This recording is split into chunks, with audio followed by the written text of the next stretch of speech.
여러분 안녕하세요. 키사키입니다. 많은 가이드북과 여행 사이트에서는 도쿄를 예의 바르고 깨끗하며 잘 정돈된 미래 도시라고 소개합니다. 전철은 초 단위로 정확하게 움직이고 사람들은 질서 정연하게 줄을 서며 거리에는 쓰레기 하나 떨어져 있지 않죠. 아마 화면을 보고 계신 여러분도 도쿄에 대해 그런 깔끔한 이미지를 가지고 계실지 모릅니다. 하지만 오늘은 그 예쁜 이미지를 완전히 파괴해 드리겠습니다. 도쿄에는 표면적인 모습과는 전혀 다른 세계에서 가장 시끄럽고 매니아틱하며 에너지가 넘치는 또 다른 얼굴이 있습니다. 그것은 특정 취미에 목숨을 거는 사람들이 모이는 오타쿠의 성지, 그리고 욕망과 넌사인이 소용돌이치는 잠들지 않는 밤의 거리입니다. 이번 영상에서는 도쿄에서 가장 딥딥하고 농밀한 지역 아키하바라와 신주쿠로 여러분을 안내하겠습니다. 이것은 단순한 관광지 투어가 아닙니다. 일본 서브컬처의 심연과 사이버펑크 같은 밤의 세계로 다이빙하는 여행입니다. 세련된 껍질을 벗겨낸 도쿄의 진짜 열기 카오스를 느낄 각오는 되셨나요? 그럼 바로 떠나보시죠. 먼저 우리가 방문한 곳은 아키하바라역 전기상점과 출구를 나오자마자 눈앞에 있는 라디오 센터입니다. 많은 외국인 관광객들은 화려한 애니메이션 간판이 있는 중앙거리 추오도리로 향하지만 아키하바라라는 거리에 영혼을 느끼고 싶다면 먼저 이곳에 와야 합니다. 한 걸음 안으로 들어서면 마치 미로 같은 좁은 통로가 펼쳐집니다. 사람 한 명이 겨우 지나갈 정도의 공간에 작은 점포들이 빽빽하게 들어차 있고 진열장에는 무수히 많은 전자부품이 가득 진열되어 있습니다. 저항, 콘덴서, 스위치, LED, 진공관, 전선, 그리고 용도를 알 수 없는 미지의 금속 부품들, 독특한 기계 기름 냄새와 남 냄새, 그리고 오래된 라디오에서 들려오는 노이즈를 느껴보세요. 얼핏 보면 그저 고물 더미처럼 보일지도 모릅니다. 하지만 이것들이야말로 전쟁 직후 폐허가 된 땅에서 기술 대국 일본을 만들어낸 원류 DNA입니다. 이 장소의 역사는 제2차 세계대전 직후까지 거슬러 올라갑니다.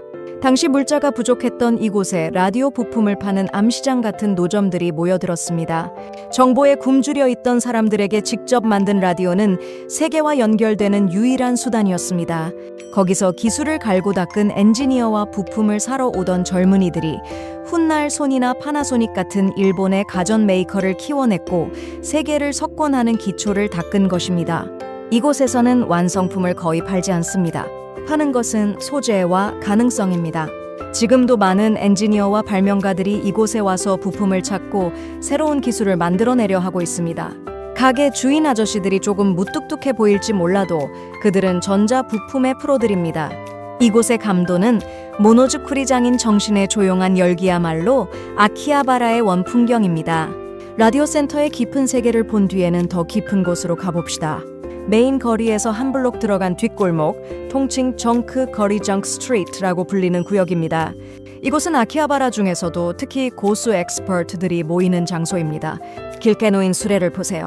고장난 노트북, 액정이 깨진 게임기, 동작 확인이 안 된 카메라 렌즈, 낡은 어댑터 등이 아무렇게나 쌓여 있습니다. 가격은 100엔, 300엔. 믿을 수 없을 정도로 쌉니다. 보통의 관광객이라면 그저 쓰레기라고 생각할 것입니다. 하지만 이곳에 오는 사람들에게 이것들은 보물산입니다. 그들은 고장난 게임기를 집으로 가져가서 직접 부품을 교체하고 납땜 인두를 들고 수리 리페어하여 되살리는 것을 즐거움으로 삼습니다. 최신 신제품을 사는 것만이 소비가 아닙니다. 고장났기에 가치가 있다. 그런 고도의 DIY 정신이 이 거리에 독특한 공기를 만들고 있습니다. 아키하바라의 뒷골목에는 물건을 쉽게 버리지 않고 기술로 재생시킨다는 일종의 철학이 숨쉬고 있는 것입니다. 무기질적인 전자 부품의 세계를 본 뒤에는 전 세계의 팬들이 이것을 위해 일본을 방문한다는 열광의 구역으로 안내하겠습니다. 바로 레트로 게임스 전문점입니다. 슈퍼포테이토나 스루가야 같은 샵에 한 발짝 들어서면 그곳은 박물관이 아닙니다. 아니요, 어린 시절로 돌아가는 타임머신 속입니다. 벽면 한가득, 천장까지 매운 페미컴이나 슈퍼 페미컴의 카트리지 팩을 보세요. 이 압도적인 물량은 전 세계 게이머들을 전율하게 만듭니다. 일본의 레트로 게임 시장은 해외 컬렉터들에게 매우 주목받고 있습니다. 왜냐하면 30년 이상 된 게임 소프트웨어가 상자도 설명서도 당시 그대로 매우 깨끗한 상태로 보존되어 있기 때문입니다. 물건을 소중히 다루고 깨끗하게 보관하는 일본인의 국민성이 이런 문화유산을 지켜온 것일지도 모릅니다. 특히 주목해 주셨으면 하는 것은 PC 엔진 같은 역사적인 하드웨어입니다. 1987년에 발매된 이 하얀색 작은 기계는 당시 가정용 게임기이면서도 오락실 게임에 가까운 그래픽을 실현해 아이들에게 충격을 주었습니다. 휴카드라고 불리는 신용카드 크기의 얇은 칩, 이 작은 플라스틱 판 안에 당시 크리에이터들의 열정과 아이들의 꿈이 담겨 있었습니다. 요즘 시대의 게임은 다운로드하면 순식간에 손에 넣을 수 있습니다. 공간도 차지하지 않죠? 하지만 이렇게 패키지를 손에 들고 플라스틱 냄새를 맡으며 설명서의 아트워크를 감상하고 팩을 딸깍하고 꽂는 의식을 지르는 것, 그 촉각을 포함한 일련의 체험 모든 것이 레트로 게임의 매력입니다. 도트 그래픽 픽셀 아트의 아름다움, 제한된 용량 속에서 만들어진 어빗 사운드의 독특한 울림, 이것들은 단순한 낡은 장난감이 아니라 이제 하나의 클래식 아트로서 전 세계에서 재평가받고 있습니다. 진열장 안을 들여다보세요. 어쩌면 여러분이 어릴 적 갖고 싶어도 살 수 없었던 그 환상의 게임을 발견할지도 모릅니다. 그런 레트로 게임의 세계를 빠져나와 메인 스트리트로 나오면 거리의 분위기는 또다시 완전히 바뀝니다. 곳곳에서 프릴이 달린 메이드복을 입은 여성들이 보입니다. 이곳은 메이드 카페의 발상지입니다. 다녀오셨습니까? 주인님이라는 인사로 맞이해주는 이곳은 일본 독자적인 모에모에라는 개념을 체험할 수 있는 세계 유일무이한 엔터테인먼트 공간입니다. 오므라이스에 케첩으로 그림을 그리거나 음식이 맛있어지는 마법을 걸거나 단순한 음식점이 아니라 비일상을 즐기는 테마파크 같은 장소로서 외국인 관광객들에게도 널리 받아들여지고 있습니다. 그리고 바로 그 옆에는 일본의 유니크한 문화를 상징하는 가차폰 캡슐 토이가 있습니다. 전문점에 들어가면 수백 대의 머신이 벽처럼 혹은 미로처럼 늘어서 있습니다. 이 형형색색으로 빛나는 광경 자체가 하나의 현대 예술 같습니다. 노는 방법은 간단합니다. 수백 엔짜리 동전을 넣고 핸들을 돌리기만 하면 됩니다. 날그락 퐁 하는 소리와 함께 캡슐이 나옵니다.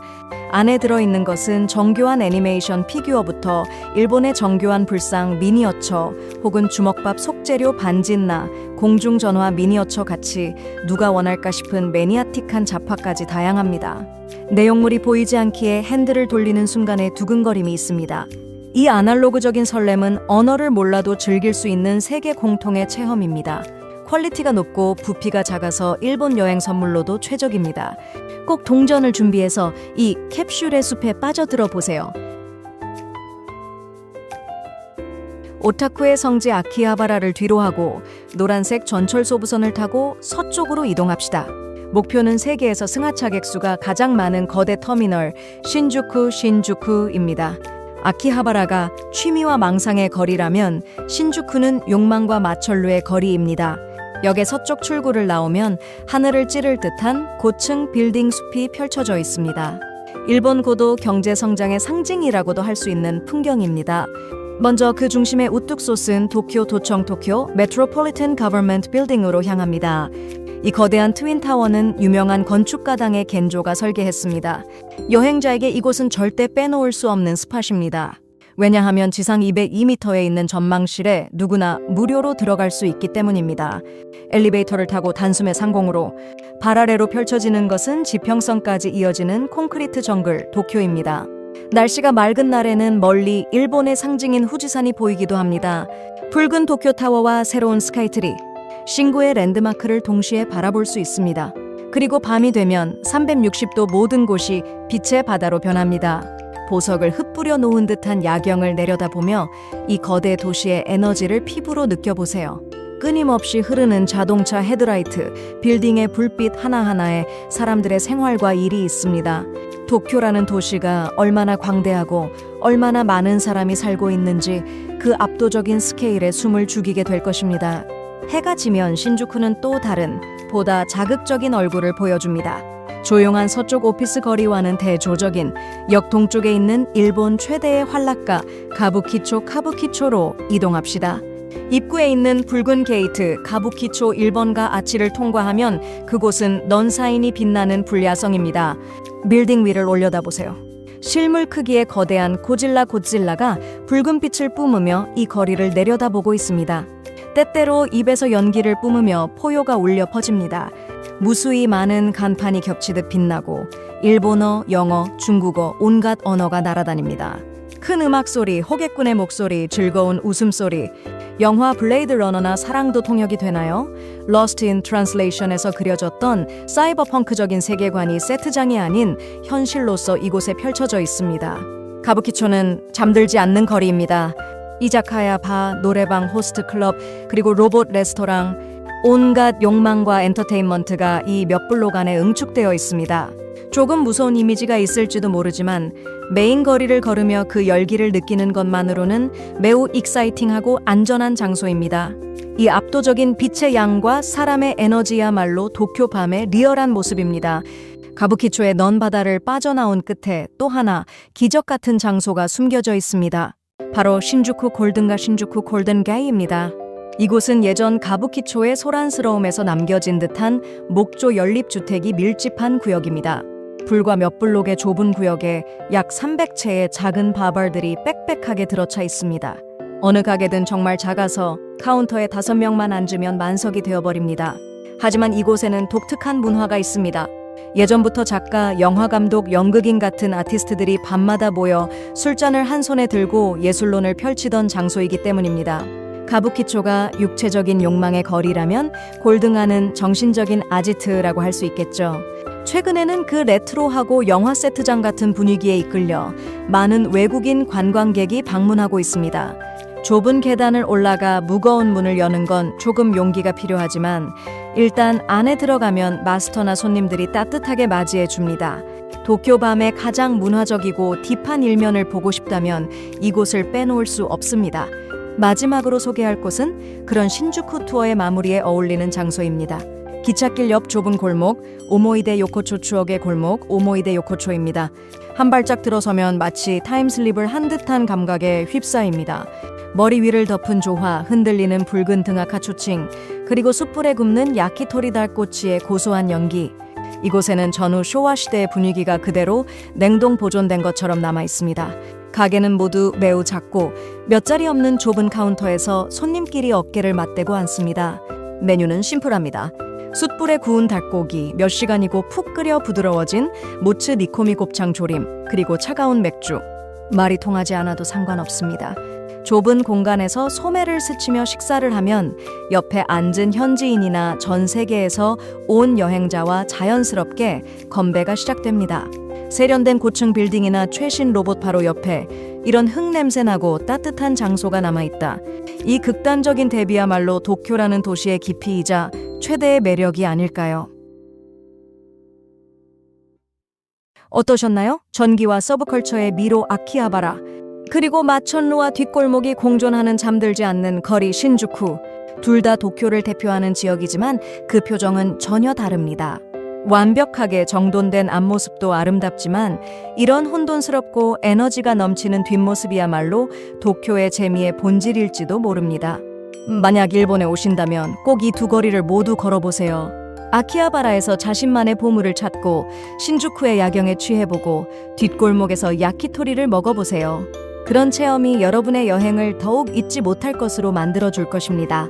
이번에 소개한 스팟의 상세한 장소나 영상에서 미처 소개하지 못한 정보는 설명란에 있는 블로그 링크에 정리해 두겠습니다. 꼭 여러분의 여행 계획에 활용해 주세요. 이 영상이 재미있었거나 도움이 되셨다면 좋아요와 채널 구독 부탁드립니다. 여러분이 가장 가보고 싶은 장소가 어디인지 댓글로 알려주세요. 그럼 다음 일본 여행에서 만납시다. 키사키였습니다.